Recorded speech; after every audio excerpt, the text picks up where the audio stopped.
에드바르 뭉크 1863년 12월 12일에서 1944년 1월 23일 노르웨이 출신의 표현주의 화가. 유년 시절 경험한 질병과 광기, 죽음의 형상들을 왜곡된 형태와 격렬한 색채에 담아 표현했다. 독일 표현주의 미술에 중요한 영감을 제공했으며 생애 프리즈 3, 사랑, 죽음에 관한 시라고 부른 일련의 작품을 통해 생의 비밀을 탐사하듯 인간 내면의 심리와 존재자로서의 고독과 불안, 공포의 감정을 깊게 파고들었다. 에드바르 뭉크는 1863년 노르웨이 남부의 작은 마을 르텐에서 태어났다. 이듬해인 1864년 그의 가족은 크리스티아니아로 이주했다. 뭉크는 어린 시절부터 평생 동안 그를 짓누르게 될 가혹한 운명과 마주해야 했다.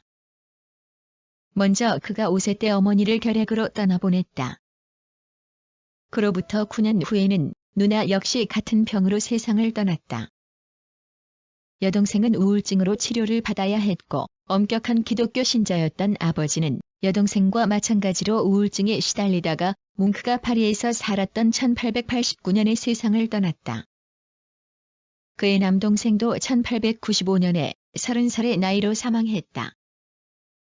뭉크 역시 병약하여 질병이 늘 따라다녔다. 뭉크는 어릴 때부터 그림의 재능을 보였지만 예술가를 탐탁지 않게 생각했던 아버지의 반대로 1879년 오슬로에 있는 기술대학에 들어가 엔지니어가 되기 위한 공부를 시작했다. 그러나 잦은 병치레로 학업에 지장을 초래하자 학교를 그만두고 화가가 되기로 결심했다. 1881년 왕립미술공예학교에 입학한 그는 노르웨이의 유명한 자연주의 화가 크리스티안 크로그의 문화에서 프랑스 인상주의를 배웠다. 그리고 한스 예거가 이끄는 극단적 자유주의자 그룹인 크리스티아니아, 보헤미아에 합류했다. 뭉크는 예거에게서 영감을 받아 어둡고 고뇌에 찬 자신의 삶과 심리적 경험, 그리고 사랑과 죽음에 대한 견해를 작품에 반영했다. 뭉크는 1885년에 처음으로 파리를 여행했으며 이후 독일과 이탈리아를 둘러보며 인상주의와 상징주의의 영향을 받았는데 특히 빈센트 반 고흐와 앙리 드 툴루즈 로트레크, 폴 고갱의 작품에 크게 공감했다. 이들의 작품은 뭉크에게 그림의 목적이 자신의 내면을 돌아보고 두려움을 극복할 수 있는 수단일 수 있음을 확인시켜 주었다. 이후 그는 인간 내면의 심리적이고 감성적인 주제들을 깊이 있게 파고들었으며 작품 속에 자신의 개인적 경험을 투영시켰다. 이렇게 해서 탄생한 작품이 1886년 작병든 아이이다. 뭉크는 누나의 죽음을 주제로 한 이 작품에서 어린 시절부터 줄곧 따라다닌 죽음에 대한 공포와 절망, 정적, 슬픔을 표현했다. 이 작품에 대해 비평가들은 거칠고 암울한 묘사 방식에 대해 경악했지만 뭉크는 이 그림이 자신의 작품 중에서 가장 훌륭하고 중요한 그림이라고 생각했다. 1889년 뭉크는 26세라는 젊은 나이에도 불구하고 오슬로에서 개인전을 열어 110점에 달하는 작품을 선보였다. 같은 해에 그는 국비 장학금을 받고 파리로 유학을 갔으며 에콜 데 보자르에서 레옹 보나에게 가르침을 받았다. 이 시기에 쓴 뭉크의 일기를 보면 그는 다음과 같이 기록하고 있다. 우리는 더 이상 책을 읽는 사람이나 뜨개질하는 여인이 있는 실내 전경을 그려서는 안 된다. 숨을 쉬고 느끼며 아파하고 사랑하는 살아있는 존재를 그려야 한다. 내밀한 인간의 경험을 충실하게 전달하고자 했던 뭉크는 프랑스와 노르웨이를 오가며 점차 자기만의 언어를 구축해 나갔다. 그의 그림은 거칠고 불안한 선과 함께 매우 종합적이고 양식화된 드로잉을 특징으로 했다. 그리고 여기에 종종 강하게 대조되는 비자연적이고 강렬한 색채를 이용했다. 이러한 색채는 극적인 효과를 주며 보는 이의 반응을 강하게 이끌어냈다. 1892년 뭉크는 베를린 미술가 협회의 초청으로 베를린에서 개인전을 열었다. 이 전시회는 총 55점의 작품이 전시되었는데 그때까지 그의 작품을 경험하지 못했던 베를린 미술계는 곧바로 파문이 일어났다. 보수적인 언론에서는 성과 죽음, 그리고 폭력의 이미지를 담은 그의 그림을 보고 강하게 비방하고 나섰다.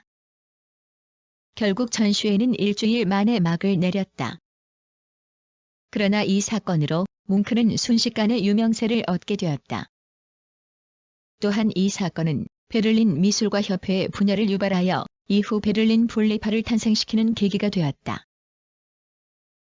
뭉크는 1893년부터 연작을 그리기 시작했다. 는 삶과 사랑과 죽음에 관한 시다. 뭉크는 이 연작을 통해 자신의 삶 전체를 되돌아보려 했으며 인간 감정의 모든 국면을 형상화시키고자 했다. 그 가운데 대표적인 작품이 절규이다. 절규는 뭉크가 생애 공포라고 부르던 것을 표현했다. 온통 핏빛으로 물든 하늘과 이와 대조를 이루는 검푸른 해안선, 동요하는 감정을 따라 굽이치는 곡선과 날카로운 직선의 병치, 그리고 극도의 불안감으로 온몸을 떨며 절규하는 한 남자. 이 남자의 절규는 인간의 존재론적 불안과 고통에 대한 울부짖음이고 뭉크는 이를 입 밖으로 표출시켰다. 뭉크는 이 이미지를 다양한 매체로 50점가량 제작했다. 뭉크는 1890년대 독일에서 되살아난 그래픽 아트의 영향을 받아 1894년에는 판화를 제작했다. 애칭, 석판화 및 목판화를 다룸으로써 가장 중요한 현대 판화가의 한 사람이 되었다. 그의 판화는 특히 단순하고 솔직한 형상으로 널리 알려졌으며 그의 그림에서 볼 수 있는 것과 똑같이 강한 주관성이 두드러졌다. 뭉크는 1904년 베를린 분리파의 정식 멤버로 임명되었다. 그리고 1908년까지 독일에 머물렀으며 이 기간 동안 독일 표현주의 미술에 결정적인 영향을 미쳤다. 평소 조울증과 알코올 중독을 겪었던 뭉크는 1908년에 신경쇠약에 걸려 덴마크 코펜하겐의 병원에 8개월간 입원했다. 이후 건강이 회복되면서 색채가 밝아지고 작품 양식이 변화되면서 이전의 표현주의적 힘은 다소 경감되었다. 뭉크는 1909년 3월 오슬로에서 열린 뭉크 회고전이 큰 성공을 거두면서 자신의 고국에서도 인정을 받게 되었다. 그 후 뭉크는 주요 거처를 노르웨이로 정하고 1910년부터 1916년까지는 오슬로 대학 강당의 벽화 작업에 몰두했다. 그는 1916년 오슬로 근교의 켈리의 넓은 면적의 토지를 매입했고 그곳에 은거한 채 작품 활동을 계속했다. 뭉크는 1933년 70세 생일에 노르웨이 정부로부터 성올라브 대십자 훈장을 받았으며 이듬해에는 프랑스 정부로부터 레종 도네르 훈장을 받았다. 그러나 1937년 독일의 나치 정부는 뭉크의 그림이 퇴폐적이라는 이유로 독일 미술관에 있는 그의 작품 82점을 압수했다.